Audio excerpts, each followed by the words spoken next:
халқым халық тыңдап сөзіңді, жақсы көрсе өзіңді, тартынба жамбылы тартынба.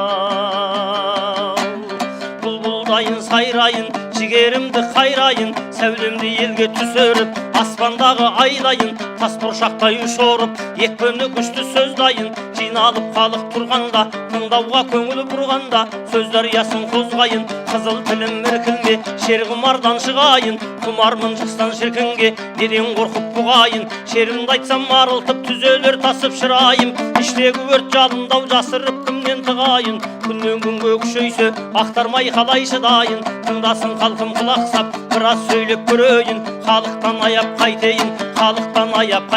Алланың берген көмейін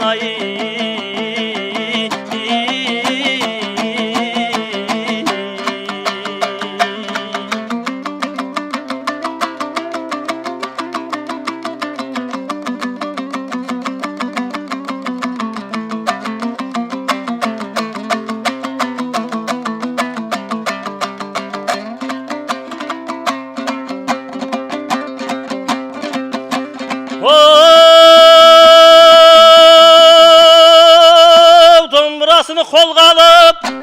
жамбыл ақын гүлеттей, осы өлеңді жамбылды, көкірегі даңғылды, өмір шіркін үйретті.